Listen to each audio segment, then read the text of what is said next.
భద్రత కోసం హైకోర్టులో జగన్ వేసిన పిటిషన్ పై ఏపీ హోంమంత్రి అనిత కౌంటర్ ఇచ్చారు. ఒక గ్రామ జనాభా అంత సెక్యూరిటీ జగన్ కావాలని అడుగుతున్నారని ఆరోపించారు. మాజీ సీఎం జగన్ కు 980 మందితో భద్రత అవసరమా అని ప్రశ్నించారు. తాము ఎక్కడా జగన్ కు భద్రత తగ్గించలేదన్నారు. ప్రతిపక్ష హోదా కావాలంటే 10% అసెంబ్లీలో సీట్లుండాలని, రాజకీయ లబ్ధి కోసమే ప్రతిపక్ష హోదా భద్రత కావాలంటూ హైకోర్టులో జగన్ పిటిషన్ వేశారని చెప్పారు అనిత.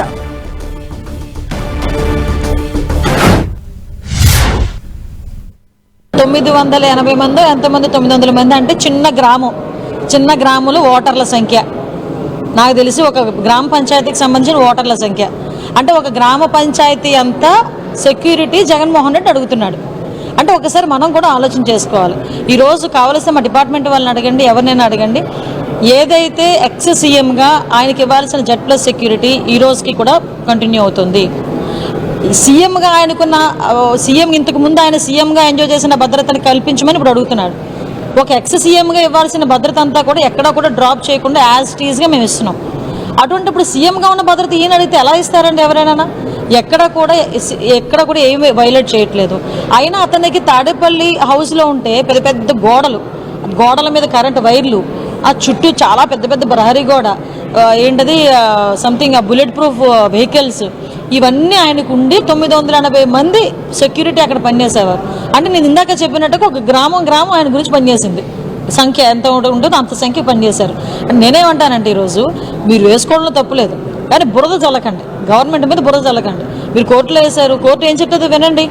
అంతే తప్పించి ఈరోజు మేమేదో మీకు సంబంధించిన భద్రతను మేమేమో ఆపేసామని చెప్పి ప్రజలకి మభ్యపెట్టడానికి లేకపోతే ఏదో రకంగా బురద చల్లడానికి ప్రయత్నం చేయడం అనేది తప్పు. ఎక్స్ సీఎంగా జగన్మోహన్ రెడ్డికి ఇవ్వాల్సిన Z+ సెక్యూరిటీ ఇస్తున్నాం. అట్ ద సేమ్ టైం ఆయన బయటకు వెళ్ళి బుల్లెట్ ప్రూఫ్ వాహనం కూడా పెడుతున్నాం. ఎక్కడా కూడా ఎటువంటి ఇబ్బంది కలిగించట్లేదు. ఆయన కావాలని బురద చల్లుకుంటున్నారు, ఆయన కావాలని కోర్టుకు వెళ్ళారు తప్పించి అంతకుమించి ఇందులో ఏమీ లేదు. ఇంతకు ముందుగా ఇదే అంశానికి సంబంధించి మరింత సమాచారం మా ప్రతినిధి విజయ్ చంద్రన్ అందిస్తారు. విజయ్ చంద్రన్,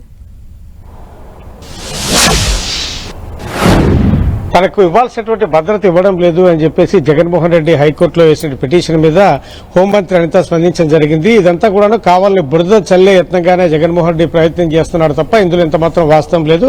ఆయనకు Z+ సెక్యూరిటీ ఇవ్వడంతో పాటు ఏదైతే కనుక ఆయనకు భద్రత కావాల్సినటువంటి బుల్లెట్ ప్రూఫ్ వెహికల్ అయితేనేవి వీటన్నిటిని కూడా సప్లై చేయడం జరుగుతోంది. అంతేకాకుండా ఆయనకు ఎంత భద్రత ఇవ్వాలనో మాజీ ముఖ్యమంత్రికి ఆ స్థాయిలో ఆయనకు భద్రత ఇవ్వడం జరుగుతూ ఉంది అని చెప్పి చెప్పడం జరుగుతుంది.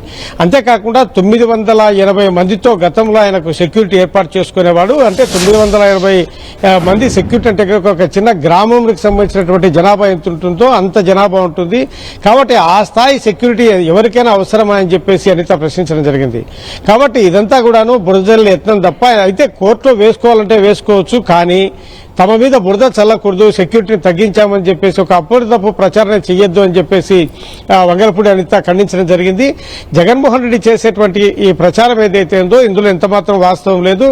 మాజీ ముఖ్యమంత్రికి ఎంత సెక్యూరిటీ అవసరమో ఆ సెక్యూరిటీని మేము ఆయనకు అందిస్తున్నామని చెప్పడం జరుగుతుంది. అంతేకాకుండా పులివెందులలో జగన్మోహన్ రెడ్డి బాధితులు చాలా మంది ఉన్నారు. వారందరూ కూడాను ఇప్పుడు ఏదైతే తెలుగుదేశం పార్టీ లేదంటే తెలుగుదేశం ప్రభుత్వం పెట్టినటువంటి ప్రజా దర్బార్ ఏవైతే ఉందో దానికి పులివెందుల ప్రాంతం నుంచే పెద్ద ఎత్తున ఆయన బాధితులు ఫిర్యాదు చేయడానికి వస్తూ ఉన్నారు. ఇది ఆయన ముఖ్యమంత్రిగా ఉన్నప్పుడు చేసినటువంటి పరిస్థితి. కాబట్టి ఇదంతా ఆయన కాలంలో జరిగినటువంటి, ఆయన హయాంలో జరిగినటువంటి ఏవైతే అవినీతి అక్రమాలు ఉన్నాయో అవన్నీ కూడాను పెద్ద ఎత్తున ఉన్నాయి. పైగా ఇప్పుడు ప్రభుత్వం మీద బురదజల్లి యత్నం చేస్తా ఉన్నాడు అని చెప్పేసి వంగలపూడి అనిత ప్రత్యారోపణ చేయడం జరిగింది. ఇదన్నీ కూడాను ఒక ప్రభుత్వం మీద బురదజల్లేటువంటి కుట్రలో భాగంగానే జగన్మోహన్ రెడ్డి చేస్తున్నటువంటి అబద్ధపు ప్రచారం అని చెప్పేసి హోంమంత్రి వంగలపూడి అనిత కొట్టిపారవేశారు. Thank you Vijay Chandran. 980 మంది ఎంతమంది 900 మంది అంటే చిన్న గ్రాములు ఓటర్ల సంఖ్య. నాకు తెలిసి ఒక గ్రామ పంచాయతీకి సంబంధించిన ఓటర్ల సంఖ్య అంటే ఒక గ్రామ పంచాయతీ అంతా సెక్యూరిటీ జగన్మోహన్ రెడ్డి అడుగుతున్నాడు. అంటే ఒకసారి మనం కూడా ఆలోచన చేసుకోవాలి. ఈరోజు కావలసిన మా డిపార్ట్మెంట్ వాళ్ళని అడగండి, ఎవరినైనా అడగండి, ఏదైతే ఎక్స్ సీఎంగా ఆయనకి ఇవ్వాల్సిన Z+ సెక్యూరిటీ ఈ రోజుకి కూడా కంటిన్యూ అవుతుంది. సీఎంగా ఆయనకున్న సీఎం ఇంతకు ముందు ఆయన సీఎంగా ఎంజాయ్ చేసిన భద్రతను కల్పించమని ఇప్పుడు అడుగుతున్నాడు. ఒక ఎక్స్ సీఎంగా ఇవ్వాల్సిన భద్రత అంతా కూడా ఎక్కడా కూడా డ్రాప్ చేయకుండా యాజ్ టీజ్గా మేము ఇస్తున్నాం. అటువంటిప్పుడు సీఎంగా ఉన్న భద్రత ఈయన అడిగితే ఎలా ఇస్తారండి ఎవరైనా? ఎక్కడ కూడా ఏమి వైలేట్ చేయట్లేదు. అయినా అతనికి తాడేపల్లి హౌస్లో ఉంటే పెద్ద పెద్ద గోడల మీద కరెంటు వైర్లు, ఆ చుట్టూ చాలా పెద్ద పెద్ద ప్రహరీ గోడ, ఏంటది సంథింగ్ బుల్లెట్ ప్రూఫ్ వెహికల్స్, ఇవన్నీ ఆయనకు ఉండి 980 మంది సెక్యూరిటీ అక్కడ పనిచేసేవారు. అంటే నేను ఇందాక చెప్పినట్టుగా ఒక గ్రామం ఆయన గురించి పనిచేసింది. సంఖ్య ఎంత ఉంటుందో అంత సంఖ్య పనిచేశారు. అంటే నేనేమంటానంటే ఈరోజు మీరు వేసుకోవడంలో తప్పులేదు, కానీ బురద చల్లకండి, గవర్నమెంట్ మీద బురద చల్లకండి. మీరు కోర్టులో వేశారు, కోర్టు ఏం చెప్తుందో వినండి అంతే.